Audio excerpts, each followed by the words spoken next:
Gjesti vazhdon me ngacmimet ndaj Vserlos, duke e provokuar dhe duke e vënë në siklet para banorëve të tjerë. Teksa ndodhen në obor, Gjesti i afrohet Vserlos dhe me një buzëqeshje ironike i thot: "Po më dukesh shumë simpatik sot, Vserlo. Mos ndoshta po filloj të kem interes për ty?" Dhe më pas shpërthen në të qeshura, ndërkohë që banorët përreth e ndjekin me kureshtje bisedën. Vserlo, i cili nuk e merr seriozisht atë që thot Gjesti, i përgjigjet duke qeshur: "Po lëri këto broçkulla, Gjesti, se nuk më hyn në punë humori yt." Gjesti nuk ndalet me kaq. Ai vazhdon ta shikoj me ironi dhe i thot përsëri: "E di që më ke qejf, mos u mundo ta fshesh. Unë e ndjej, Vserlo."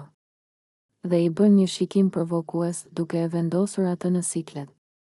Banorët e tjerë shpërthejnë në të qeshura, ndërsa Rozana dhe Gerta fillojnë të ngacmojnë edhe më shumë situatën. "Vserlo, mos e moho, kemi parë si e sheh Gjestin ndonjëherë," thot Rozana me një ton shpotitës.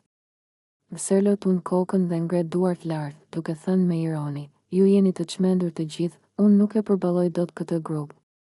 Gjesti, i kënaqur që po i tërheq gjithë vëmendjen, vazhdon të tallet duke i thënë: "Kur të dalim jashtë, po mendoj të të ftoj për një darkë romantike, çfarë thua?" Vserlo mundohet të injoroj, por është e qartë që është vënë në siklet nga situata. Teksa biseda bëhet gjithnjë e më shumë një lojë provokimesh, disa nga banorët fillojnë të dyshojnë nëse Gjesti po bën shaka apo po e teston Vserlon për ndonjë reagim të papritur. Nga ana tjetër, Amber dhe Jozi diskutojnë mes tyre dhe thonë se Gjesti e përdor këtë lloj humori për të tërhequr vëmendjen dhe për të krijuar dinamika të reja në shtëpi. Ai gjithmonë gjen mënyra për të qenë në qendër të vëmendjes, thot Amber, ndërsa Jozi shton: "Po, por këtë herë duket sikur po e tepron." Ndërkohë, Gjesti vazhdon me shakat e tij, duke u përpjekur të bëjë Vserlon të reagojë më ashpër, por ky i fundit mundohet të ruajë qetësinë.